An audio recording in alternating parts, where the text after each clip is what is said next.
Hello, everybody. Welcome to the Buckeye Weekly podcast. I am Tony Gerdeman here, as always, with Tom Orr. Tom, how's it going? Well, it was going really well, and I had a nice, calm day planned, and then you made the mistake of asking listeners for questions, and now we have like 5 weeks of work ahead of us, so we better get started pretty soon. Yeah, there's quite a few. You never know, like, when you put out the call, is it going to be a bunch like this? Are people not going to be in the mood to ask stuff?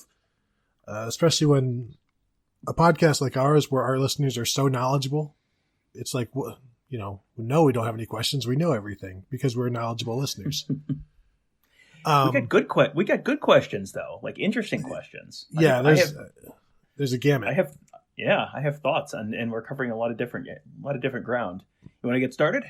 Let's do it. Let's go. All right, with the first one, which I don't remember where you said this was from, with the Ozone board or somewhere, but what would Ohio State have done last year with Tate Martell starting at quarterback?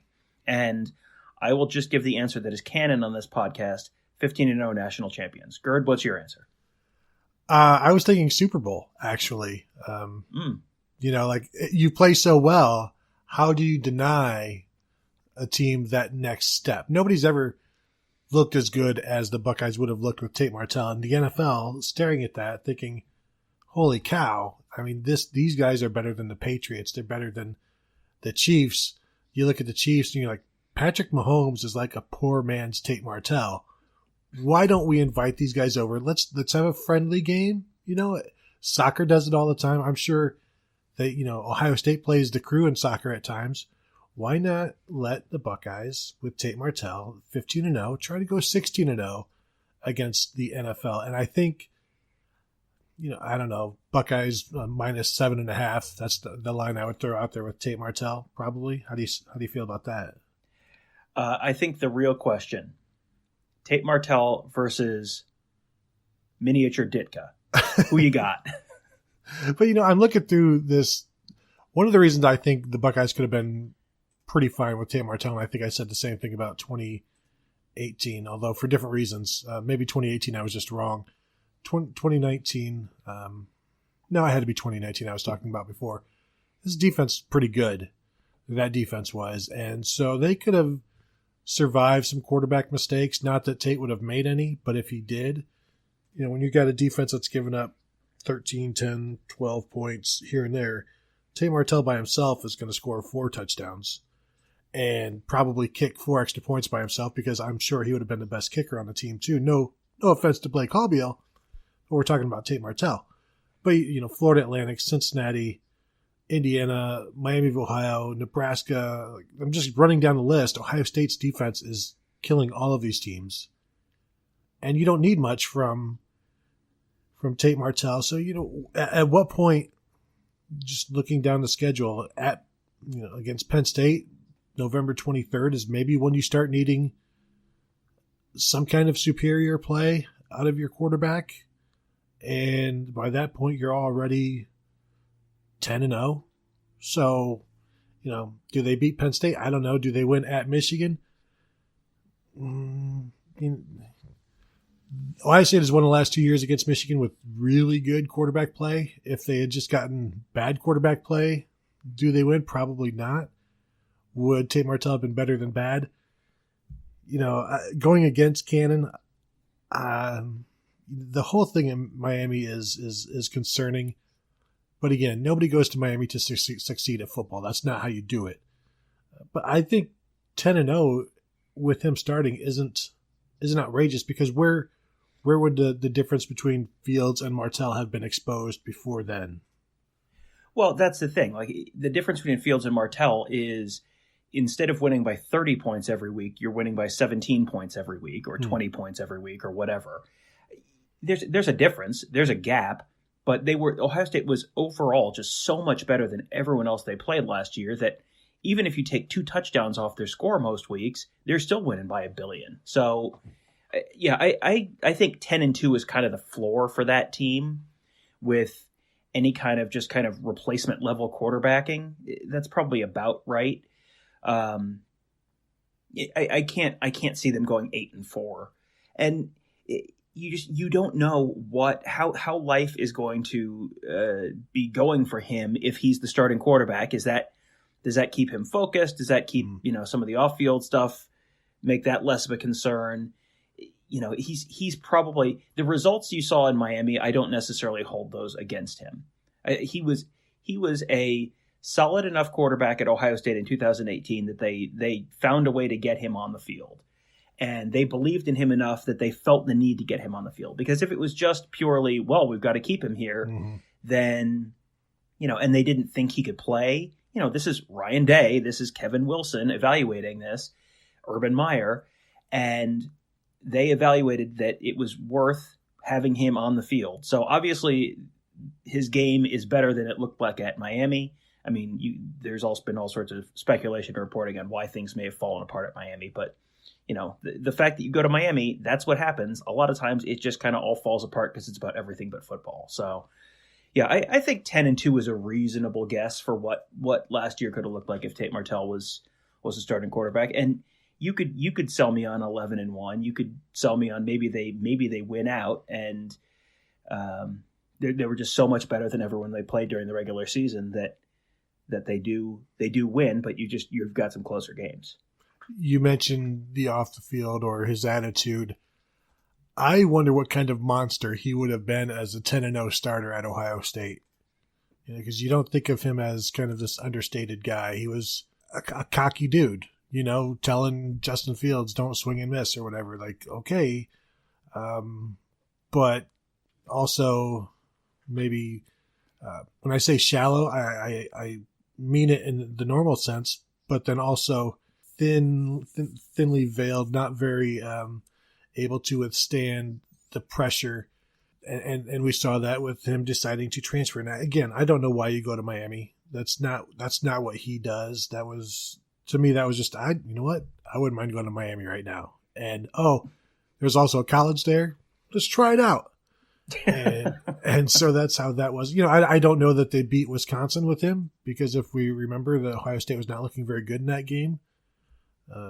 Maybe they beat Clemson, because remember, the refs stole that game. So who's to say that, that Tate Martell doesn't get it stolen or that he keeps it from being stolen. But yeah, I think 10-2 is a pretty fair bet. And then everything else is a pick 'em except for the Clemson game, which is, Clemson would be favored in that one. All right. Next one from @Mike36fan. Can you each please give your Tiger King character power rankings? Now, I have not watched Tiger King, so You will have to carry us on that half. Also, which Buckeye defender is most likely to earn the nickname Murder Hornet? I'll hang up and listen.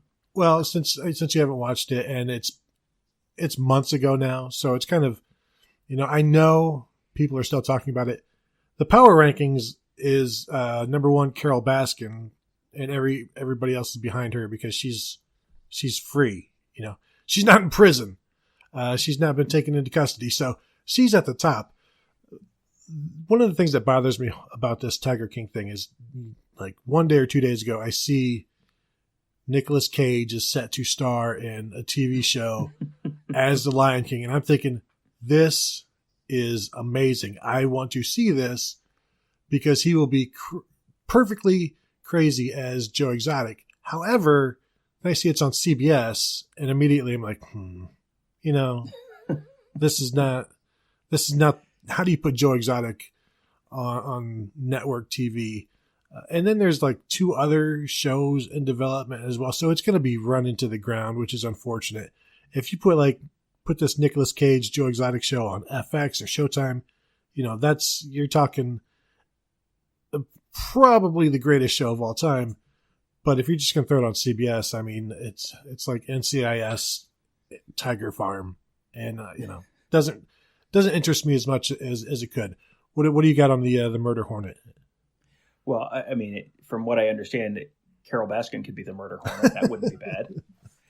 I think the Murder Hornet, if you're not familiar with the milieu of the Murder Hornets, they are hornets that have come over from, I believe, Asia, and are now starting to pop up in the northwestern United States. And what they do is they are like big hornets who will come up on a hive of regular honeybees and kill the entire hive of honeybees by ripping their heads off in quick succession. So, this has to be a pass rusher, almost certainly. Like Jack Tatum would have been a murder hornet back in his day, so he wasn't a pass rusher. But, either of the Bosas you could have gone with. Chase Young you could have gone with murder hornet if he didn't have a pretty good nickname already. So I'll go with Zach Harrison here. All right. I was thinking somebody, maybe a little bit smaller, but these hornets are freaking big. You look at these things, the only reason they're small is because people are big. If you compare them to other bugs, they're gigantic. So, I like the whole the ripping the heads off thing. That certainly fits. Maybe Sean Wade, because he's also a pass rusher. Unfortunately, sometimes it costs Ohio State a playoff game when he does rush the passer. The crazy thing, these murder hornets, what do they have against bees? Do they just take over that nest then? Is that what their whole deal is? Because they've got these massive mandibles, and they just chop off heads, and they're like, we live here now. The thing that is really fascinating about them is that they're the bees who have dealt with them for a long time have a way to counteract them. And this sounds so made up, but apparently the murder hornets, their body temperature can only go up to 115 degrees, whereas the bees can live up to 121 degrees. So the bees just find the murder hornets, swarm around them, beat their wings so fast the temperature rises, and it cooks the murder hornets alive and kills them, and the bees are still within their range of temperature that they can live through. It is the entire thing is absolutely fascinating, and there is the nature is metal or whatever Twitter account. That is that is pretty metal. That there's the murder hornet, and then the defense is they cook them alive. That's pretty crazy. Indeed. All right, next one from @JackStraw 1972. How does Ohio State football history change if Braxton Miller does not hit Devin Smith on the Hail Mary to win the Wisconsin game in 2011? Buckeyes would not have been bowl eligible without that win. Now, that's true, but they already, the bowl ban for the next year was set in December of that year, but I don't know that the fact that they were going to the Gator Bowl necessarily changed anything there. They probably would have gotten a bowl ban for 2012 anyway, because I don't think the Gator Bowl versus not the Gator Bowl is such a difference that it would have necessarily changed history. Do you? This is the first time I'd ever thought of this question like this, because normally it is, what if there would have been a bowl ban, or what if Ohio State would have self-imposed? This would have sort of been like that. But as you just said, there's no bowl ban to ban. There's no bowl to ban here.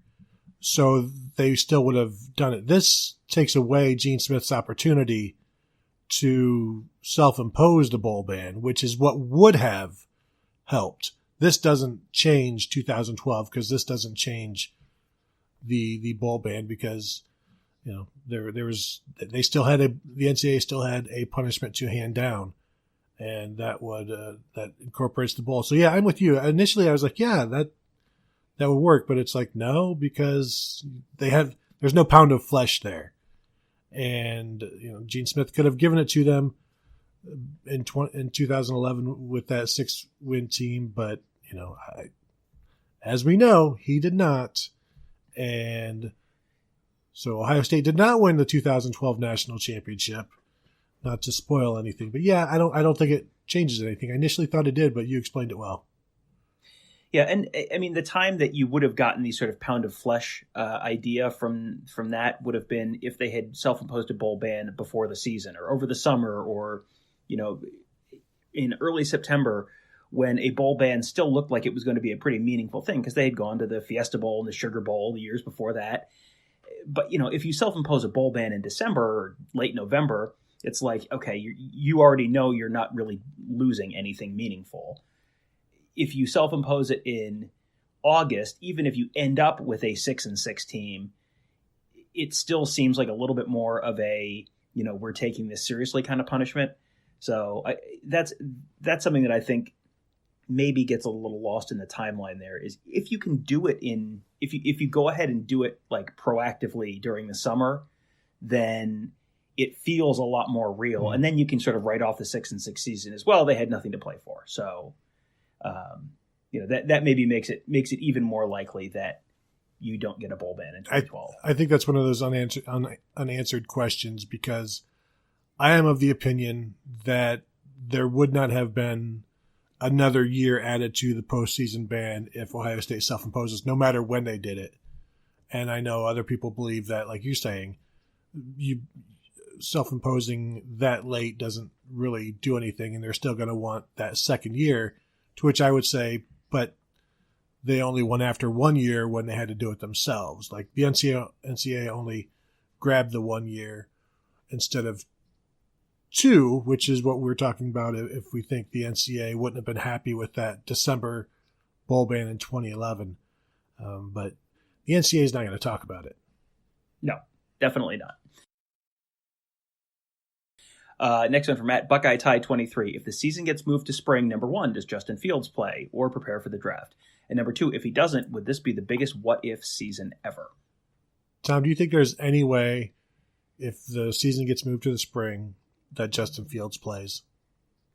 I guess the question is, what does this do to the NFL schedule? Does the NFL just hold its draft as normal in April and start doing mini camps and go forward then? Or do they push it back to, the NCAA is playing from March to May, and the bowl games are in early June, and then the NFL draft happens in early June after the season. And I don't know the answer to that. And I could see the NFL just basically saying, we're not worried about you. We're just going to do what we always do. And in that case, then, yeah, I think you probably are going to have a whole bunch of guys who sit out the season. Guys who are likely first-round picks anyway. At that point, it's almost like a bowl game. Like you just, if you're not playing in a national championship game, you have guys sitting out the bowl to protect themselves and protect their draft status. You're probably going to have some guys who sit that out. Is that Trevor Lawrence? Is that Justin Fields? Is that Sean Wade? We don't know. But it probably depends a little bit on how and when the NFL structures its draft. Because I could also see the NFL saying, we want to see these guys on the field probably a little closer to the time we're picking them. You don't want to have everyone, all of these guys where the last game competition you've seen of them is 16 months ago. Like, a lot can change in 16 months. And, given that especially quarterbacks are generally better the more reps they've had in college, that makes them more game ready in the pros. I could see the NFL maybe pushing the draft back past the college football season in order to sort of, incorporate that additional data and those additional reps. And you could see them doing that in order to get that additional data. How like the NBA struggled for years because they're drafting high school guys with no college experience, and they're most of the time getting burnt by it.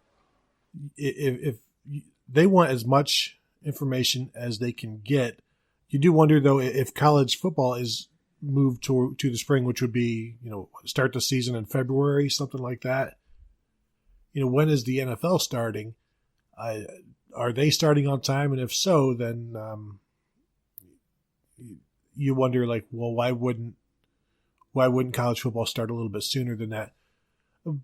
But I think, if you push the draft back, that's going to, I wouldn't say force people to play. It would entice them to play because that's what they're here for. That's why they're here. Or else, why even play your third year now that after the season, you're going to be eligible. So why even play?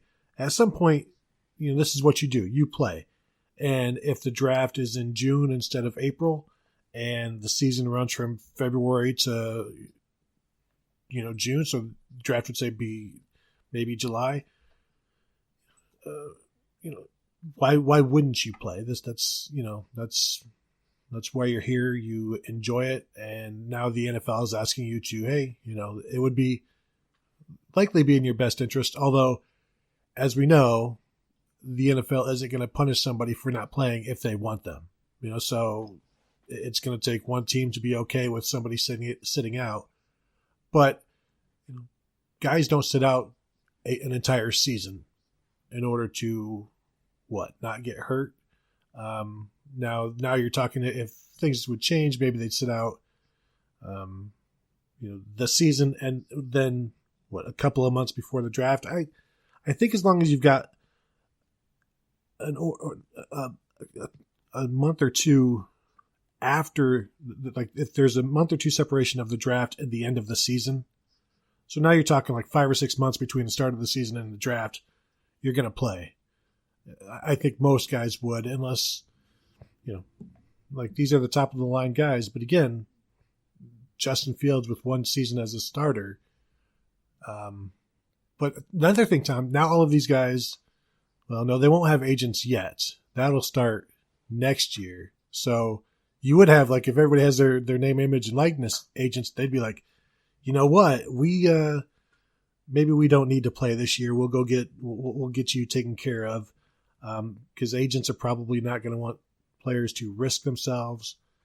I don't know. There's so much. I think as long as there's enough distance between the draft and the end of the season, most guys will play.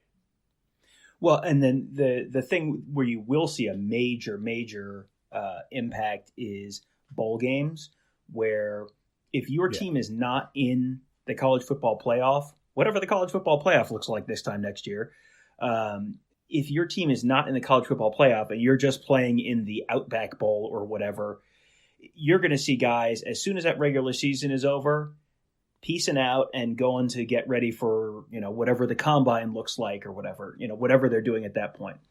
So that's going to impact the Michigans or the Minnesotas or the Iowas probably more than it will Ohio State, because if you're going to go in the draft and you really have nothing meaningful to play for, then there's no reason to spend an extra month or whatever the time gap ends up being on campus and practicing with your team again for a game that has no real meaningful impact on anything, when you could be going and getting ready for the combine. But again, there are a lot of assumptions baked in here. Like, number one, there's a combine. Number two, they're playing bowl games that are not meaningful bowl games. I mean, are they going to play the Belk Bowl in the next 12 months? I don't know. Maybe.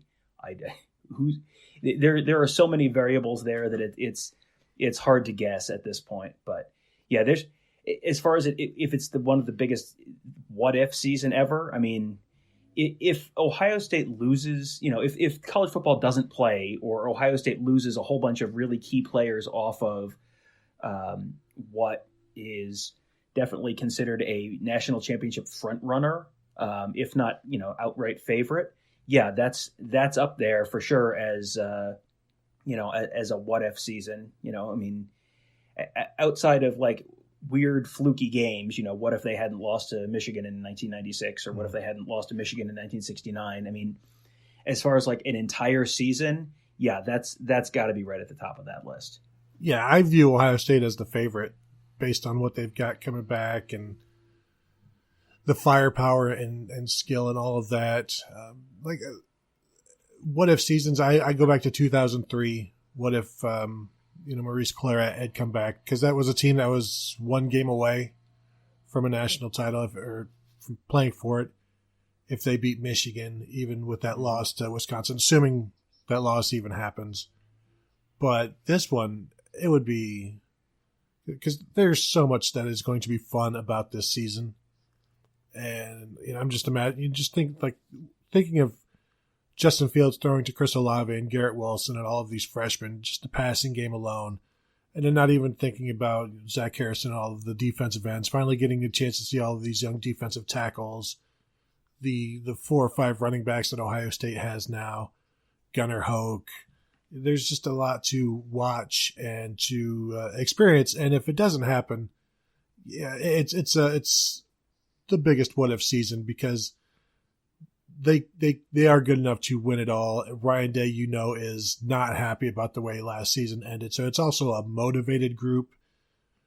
But these guys are going to be fun to watch. And for that, there's, the entire season, you don't want to lose it because it's the best thing going. But yeah, this would be, if you're going to lose a season, this would be a bad one to lose. Yeah, for sure.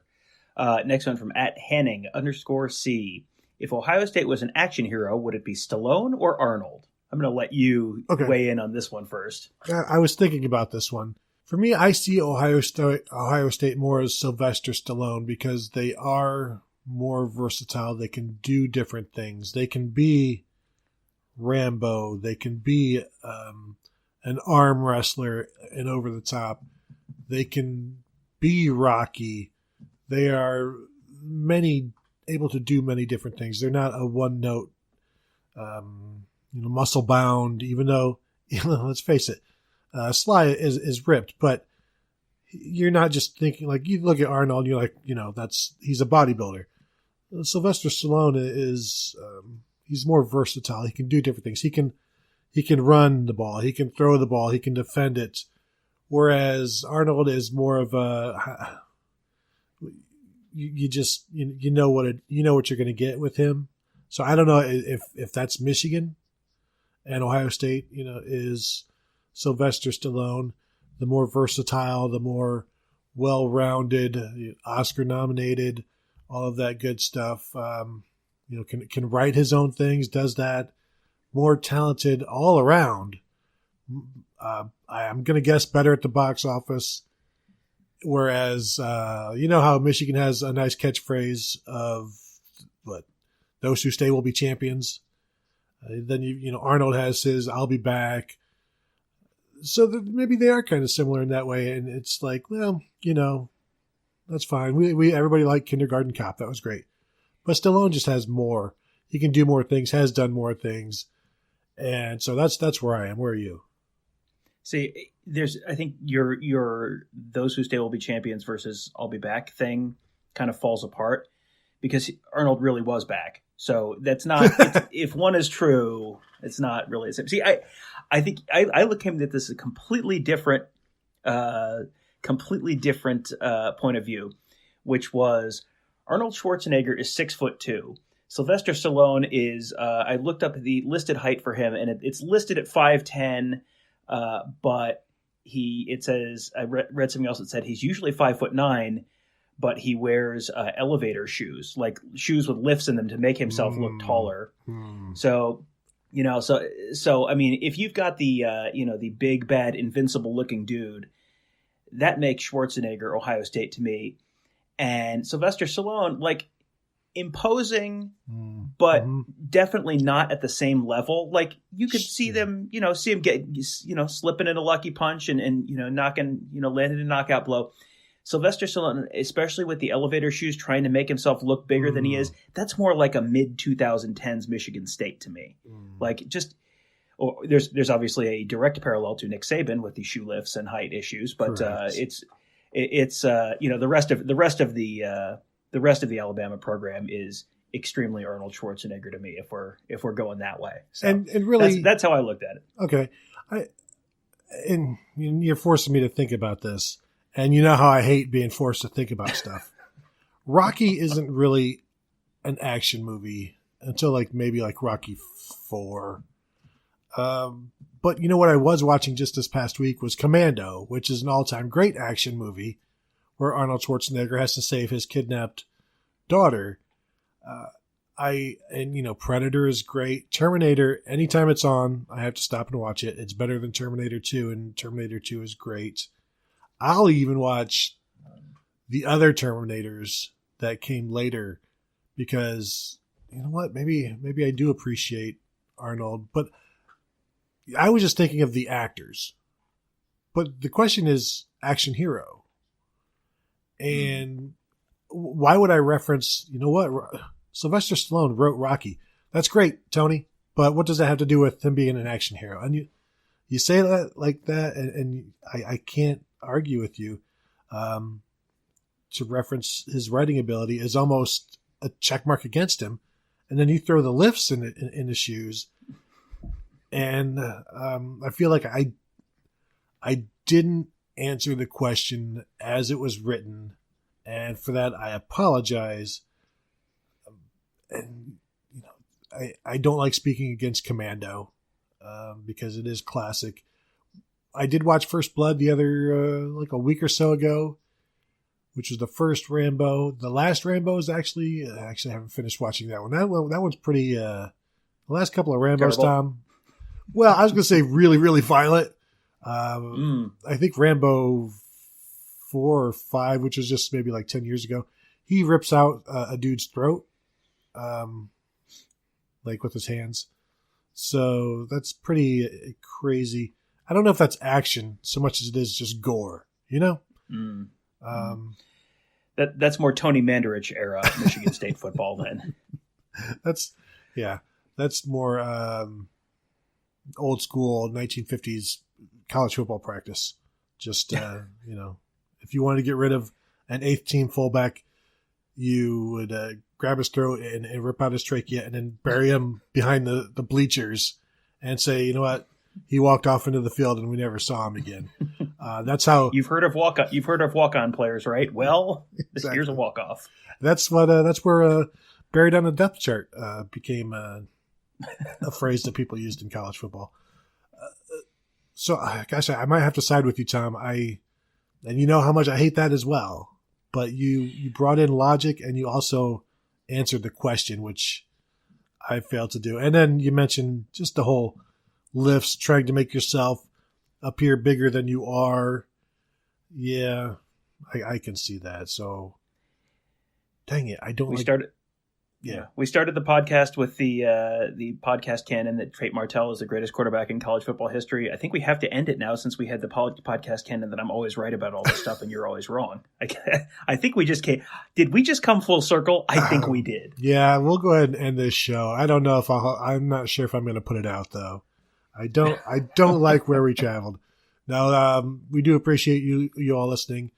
We will, we've got so many more questions, and yeah, we're probably going to do a couple more, at least one more, maybe more than one more, because we got some great questions in here. So we'll probably do at least one more of these listener question shows this week, maybe two. We'll see how time works. Yeah, so thank you all for listening. Make sure to check everything else out at theozone.net. Go ahead and give our buddies at the Buckeye Sloopcast a listen on Mondays there as well. And continue to take care of yourselves. Continue to remain sane, remain calm. And we will talk to you guys later.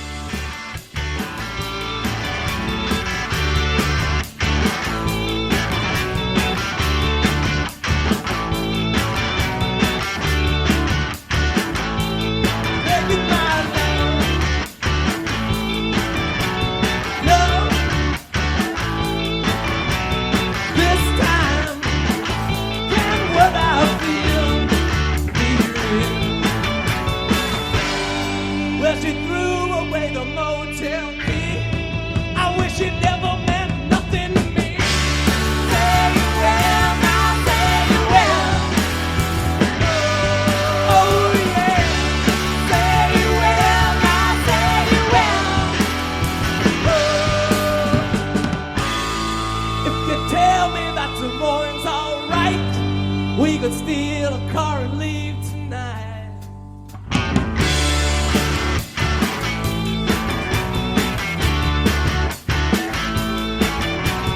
Midnight porch light. I had to see you 'cause I know things just haven't been right. This feeling's getting stronger. Can't take it any longer. Say you will, now say you will. Oh yeah. Say you will, now say you will.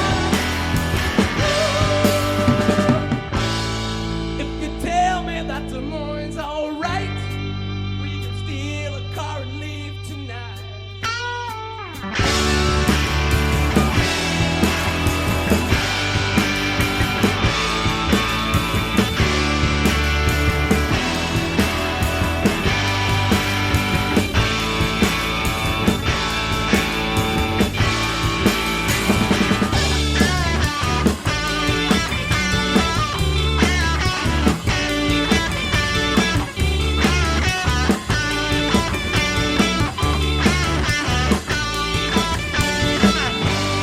Well, I came in for a goodbye.